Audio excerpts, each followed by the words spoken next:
Olá pessoal do nono ano, espero que todos estejam bem. Vamos para mais uma aula da semana. Estou no aguardo das atividades de vocês da semana passada. E nessa semana vamos estar estudando o conteúdo que está no capítulo 8 do livro de vocês, que fala sobre grandezas e medidas. Nesse capítulo vamos estar estudando sobre vários tipos de medidas que podem ser muito grandes ou medidas que podem ser também bem pequenas, tá? E envolvendo vários tipos de grandeza.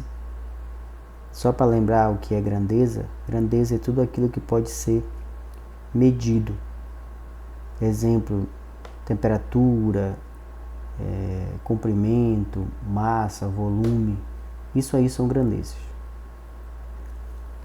Para começar nossa explicação, eu trouxe aqui um problema, uma questão que caiu na prova do Enem em 2013, e eu queria que você desse uma lida nesse problema com bastante atenção e verificasse como você resolveria um problema como esse, sendo que ele requer o conhecimento que nós vamos estudar nesta aula. Ao final do vídeo nós vamos estar resolvendo essa questão.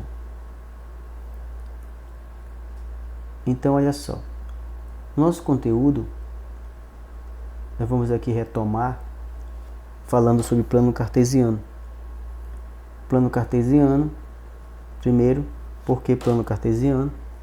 Em homenagem a essa pessoa, um filósofo e matemático francês, René Descartes, que foi um dos grandes nomes e contribuiu muito na área da matemática.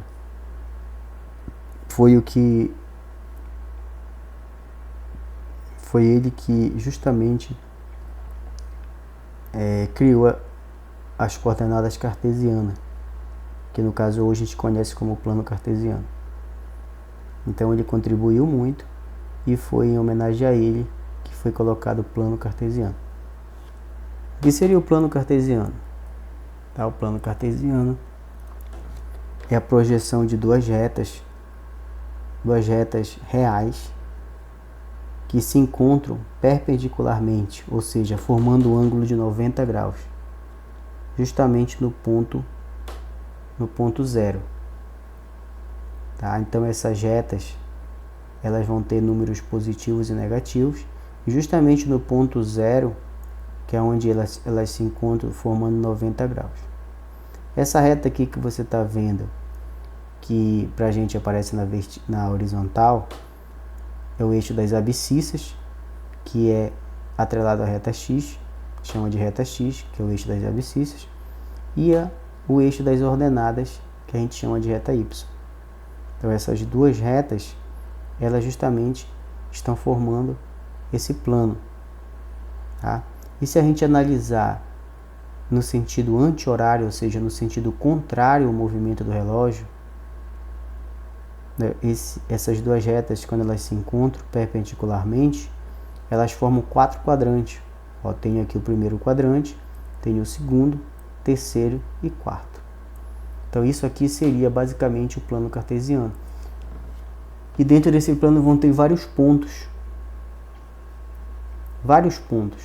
E esses pontos, eles vão ser formados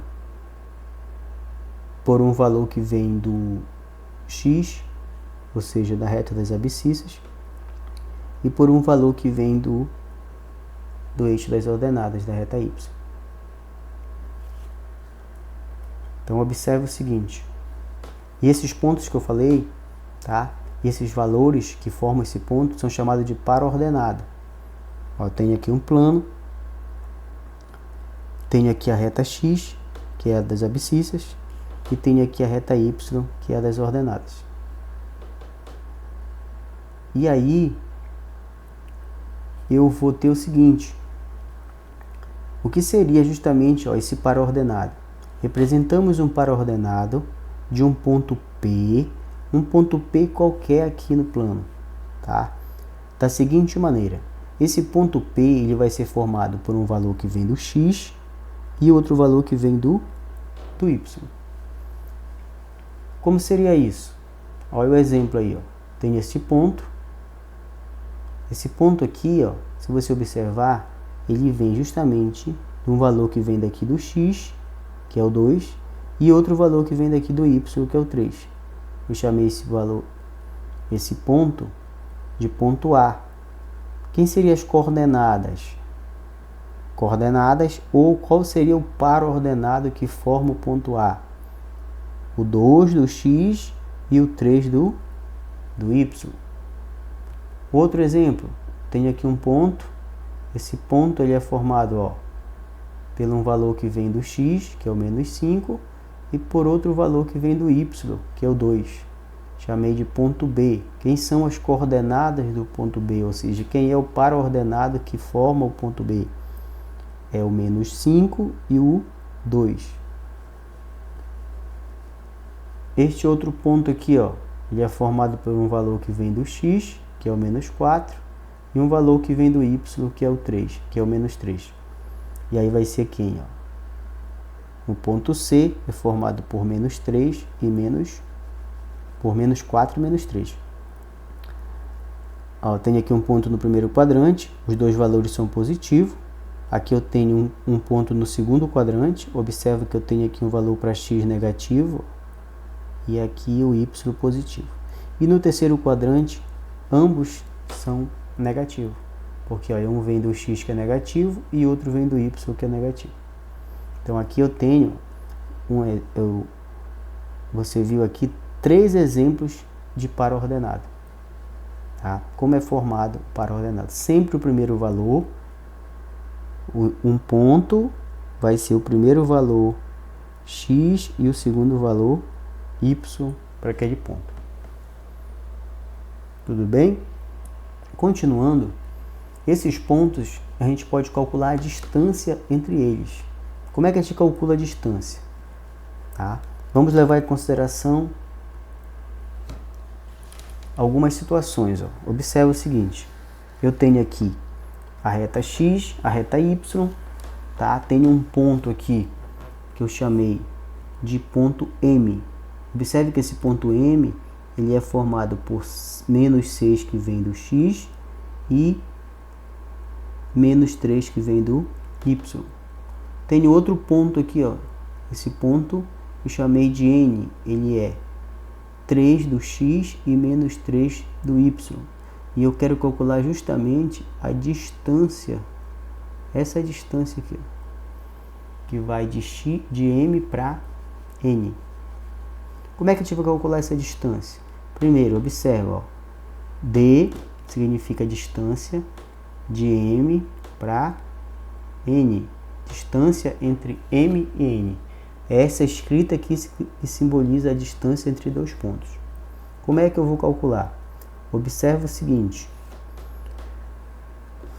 Quem é que varia aqui? Ó? Se você observar a distância que nós temos de M para N, vai ser uma reta paralela ao eixo do X, ou seja, ao eixo das abscissas. Aí é o seguinte, o Y está sendo o mesmo. O Y está sendo menos 3 no M e menos 3 no N. Então o Y não está variando. Quem está variando é quem? O X. Então quem vai me dar as coordenadas desse ponto vai ser quem? Vai ser... Sempre eu vou considerar o X do maior ponto. No caso, o X maior no caso. Quem é o X maior? O X do N, que é 3. Ó. O X do M é quanto? É menos 6. Então vai ficar X de N menos o X de M. Então isso aqui seria uma pequena equação que calcula a distância entre dois pontos quando esses dois pontos, no caso a distância vai ser uma reta paralela ao eixo do X. Observe que não apareceu Y aqui, apareceu quem? X. Aí eu posso calcular, ó, a distância de M para N vai ser igual. Quem é o X de N? 3. Menos o X de M é quanto? Menos 6. A distância de M para N vai ser quem?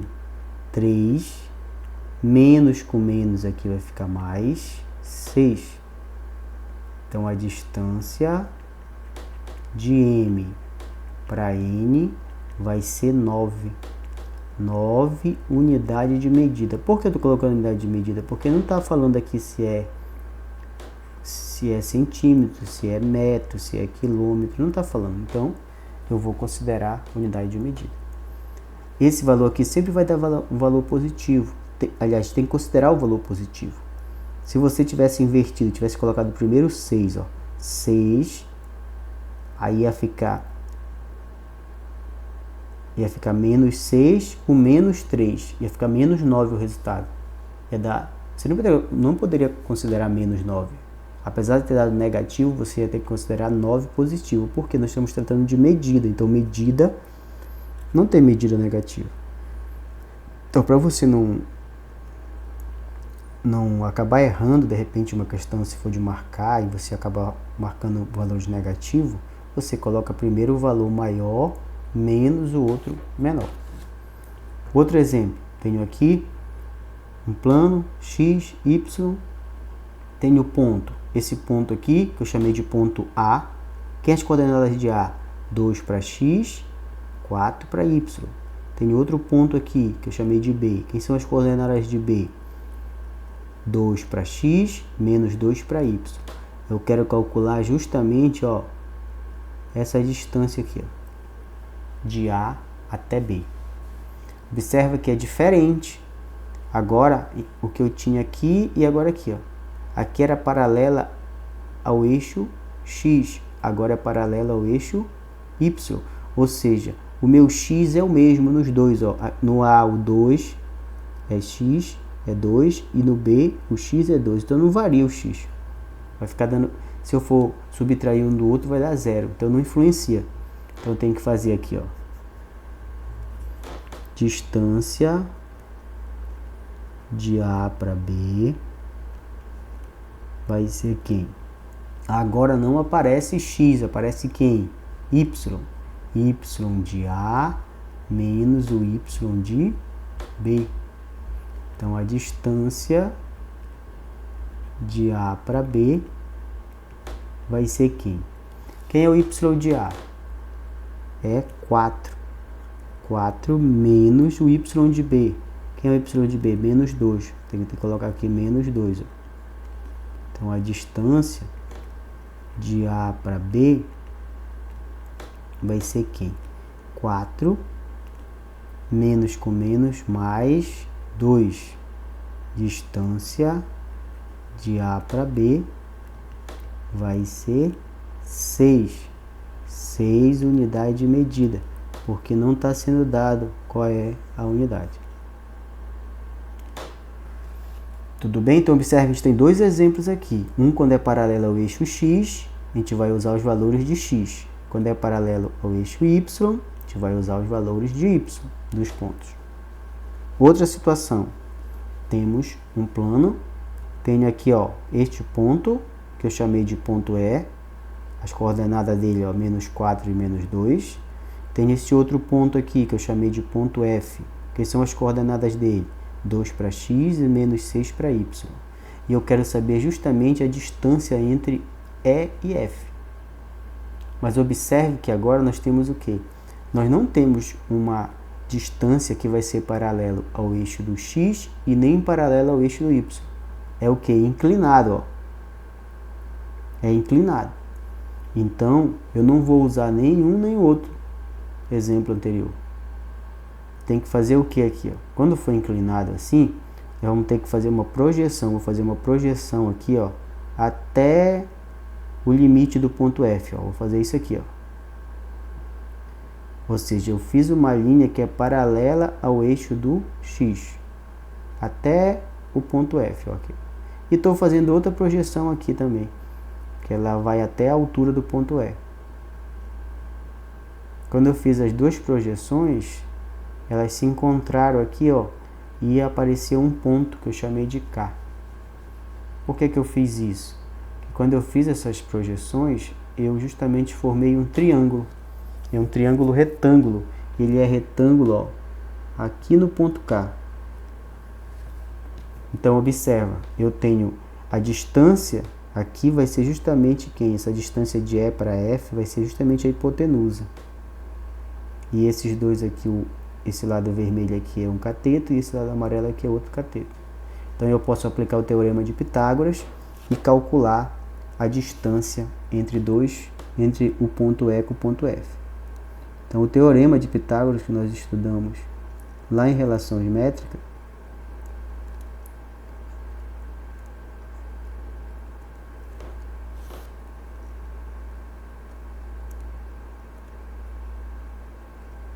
vai ser justamente qual? Ó, ele diz o seguinte, que a hipotenusa ao quadrado vai ser igual a um cateto ao quadrado mais o outro cateto ao quadrado. Então, essa aqui é a escrita do teorema de Pitágoras. Mas no caso aqui, ó, quem é que é o A que representa? É justamente quem? A distância de E para F ao quadrado. Estou substituindo aqui. Igual, quem é o B? Posso considerar esse lado aqui, ó, que é a distância de quem? De E para cá. Então, vai lá. Distância de E para cá.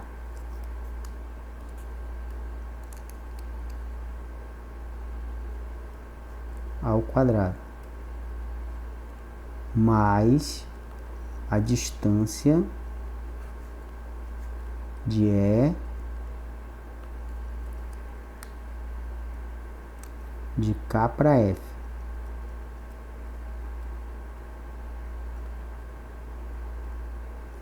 Ao quadrado. Essa distância aqui eu não sei, eu quero descobrir ela. Só que ela vai ficar com potência. Então, o que é que eu vou fazer? Eu vou tirar essa potência daqui, ó. Então, vai ficar assim. Distância de E para F vai ser igual. Se eu tirar aqui a potência desse lado, eu tenho que aplicar a raiz do outro, ó. Então, vai ser igual a raiz quadrada da distância de E para cá ao quadrado mais a distância de K para F ao quadrado. Organizando isso aí, ó, vai ficar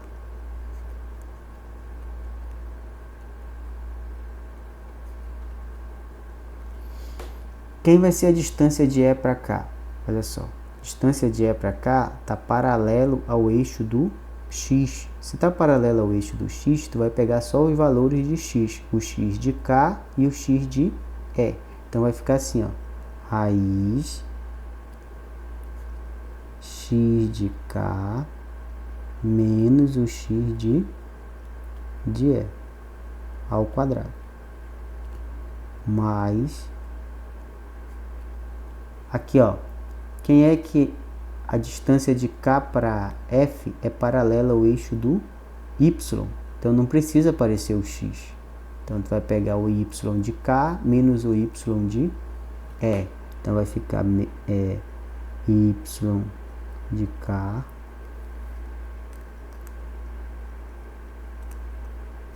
de K menos o Y de F ao quadrado. Então, olha só, não vai ser preciso você fazer tudo isso aqui que a gente já fez aqui, ó. Você vai, quando tiver questões desse jeito, você vai resolver a partir daqui. Ou seja, a distância entre dois pontos que são de forma inclinada, que não são nem paralela ao eixo do X e nem paralela ao eixo do Y, você vai sair pelo teorema de Pitágoras, que vai chegar nessa equação aqui. Então, você vai usar direto. Vai ser o x de um menos o x do outro ao quadrado e o y de um menos o y de outro ao quadrado. Então, vai ser essa a equação aqui. Então, vamos lá. Agora, eu vou substituir aqui os valores. A distância de E para f vai ser igual a raiz. X de k é quem? X de k é 2 menos 2. Tudo isso ao menos 4, né? Menos 4. Tudo isso ao quadrado. Mais yk, que é menos 2. Menos o YF, menos 6. Tudo isso ao quadrado. Observa que agora eu só estava substituindo os valores na fórmula que eu já tenho aqui, ó. Tá? Cada valor. O x de k, o x de e, o y de k e o y de f. Agora resolvendo.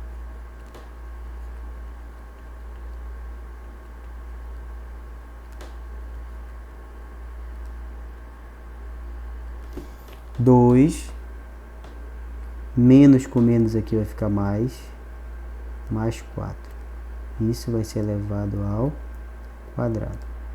Mas você pode fazer direto aqui também esse valor, já dizer que vai dar 6 ao quadrado, né? Aqui vai ficar menos 2, e aqui faz menos com menos, mais 6. Isso também é o quadrado. Então agora, se você observar, você tem o seguinte, ó. Distância de E para F vai ser... Aqui vai ficar 6 ao quadrado. 6 ao quadrado. Mais... Aqui vai ficar menos 2 com mais 6, dá 4, né? 4 ao quadrado. Então você vai ter o seguinte... 6 ao quadrado, 36. Mais 4 ao quadrado, 16. Então você vai ter raiz de 16 com 36, 6 com 6, 12, dá 52. 52. Isso aqui já pode ser o resultado, tá? Já pode. Mas, dependendo da situação, você pode decompor esse resultado, ó. 52, ele pode ser dividido por 2, que dá quanto? 26. 26 dá por 2, dá 13. E o 13 é primo, só dá por ele aqui, ó. Então vai ficar, aqui vai ficar 2 ao quadrado, vezes 13. Então nós vamos ter o seguinte, só organizando aqui a resposta. A distância de E para F vai ser igual a raiz de 52, só transferindo para cá a raiz de 52, que vai ser igual a raiz de 2 ao quadrado vezes 13. Então a raiz, aliás, a distância de E para F vai ser igual a raiz de 2 ao quadrado é 2, então vem para fora. E aqui vai ficar 13. Então aqui está sendo dada a resposta. Então observe, no primeiro exemplo nós vimos lá que era paralelo ao eixo do x, nós não usamos o y. Foi só o x de um e menos o x do outro. Quando foi paralelo ao eixo do x do y, no segundo exemplo, nós não usamos x. E agora que foi inclinado, nós precisamos usar o teorema de Pitágoras. E para encerrar, a gente tem aqui, ó, a questão anterior, a questão inicial, que dizia que era a questão do Enem, que eu coloquei. E você vai observar que tem a ver com o que a gente estava estudando aí, ó. Diz assim, ó, nos últimos anos, a televisão tem passado por uma verdadeira revolução em termos de qualidade de imagem, som e interatividade com o telespectador. Essa transformação se deve à conversão do sinal analógico para o sinal digital. Entretanto, muitas cidades ainda não contam com essa nova tecnologia. buscando levar esse benefício a 3 cidades, uma emissora de televisão pretende construir uma nova torre de transmissão que envie sinal às antenas A, B e C já existentes nessas cidades. As localizações das antenas estão representadas no plano cartesiano. Aí nós temos aqui o plano, tá? E tem as localizações das antenas A, B e C. Aí está dizendo o seguinte aqui, ó. A torre deve estar situada em um local equidistante das 3 antenas. O local adequado para a construção dessa torre corresponde ao ponto de coordenadas. Então, olha só, o ponto de coordenadas quer saber justamente qual vai ser as coordenadas desse ponto, né? Está falando de para-ordenado. Então, tem a ver com o que a gente estava explicando aí anteriormente. Uma coisa aqui, está falando equidistante. Equidistante significa o quê? Equi significa igual. Distante, mesma distância. Então, esse sinal igual distância. Ou seja, nós vamos ter que chegar num ponto em que fique a mesma distância para o ponto A, para o ponto B e para o ponto C. Então, vamos lá. Como a gente poderia fazer isso aqui? Ó? Vamos analisar aqui o gráfico, aqui o plano cartesiano. Vamos pensar do ponto A para o ponto B, que eles estão aqui no mesmo ponto do Y, que é 20. Ó. Então, ou seja, estão paralelos ao eixo do X. E aí o A está no 30 e o B está no 70. Ou seja, nós temos uma distância de 10, 20, 30, 40. Ou seja, bem aqui, ó, a metade da distância. Ou seja, aqui vai estar a mesma distância para o A quanto para o B. Ou seja, aqui no 50. Ó. Só que não está com a mesma distância para onde? Para o C. Mas eu já consegui observar que eu tenho já aqui a distância entre os dois aqui. Ó, se você considerar essa reta daqui que sai do 50 subindo aqui, ó, tá? Se você considerar essa reta aqui do 50, todo ponto que você jogar, tanto para o A como para o B, ó, conforme você for subindo aqui, ó, você vai manter aqui no 50 e vai aproximar essa distância onde? Vai mantendo a distância do A para o B igual e pode aproximar a distância do C também. Isso a gente conclui o quê? Que se eu pensar no para-ordenado, ó, que é X e que é Y, eu tenho que saber quanto vale o X e quanto vale o Y para cada um. Eu já consigo concluir aqui, com essa explicação aqui, ó, que o meu X vale quanto? Vale 50. Que o X vale 50.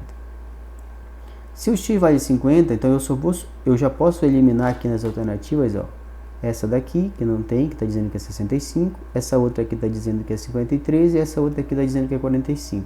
Eu só fico com 2 opções com 50 para X. Aí está dizendo na letra D que é 50 e 20. Ó, 50 aqui e 20 para cá seria bem aqui, ó. E esse daqui já sabe que não é, porque fica muito longe para o C. Então eu vou ficar com qual? 50 e 30. Ou seja, se eu subir aqui, ó, se for bem aqui o ponto, realmente dá certo, ó. Que o 30 é aqui, né? 50 e 30. Eu vou ficar com um ponto aqui distante mesmo, daqui para cá e para cá. Então seria a opção correta. Ó, eu vou ter no 50 e no 30, eu vou ter um ponto equidistante, tá? Para as três antenas. No caso da torre, para as 3 antenas que já existem. Então a situação correta, a alternativa correta é a letra E. Espero que vocês tenham entendido, tá? Vamos estudar com bastante atenção o capítulo 8 do livro e vamos tentar resolver as atividades em anexo. Um bom estudo a todos!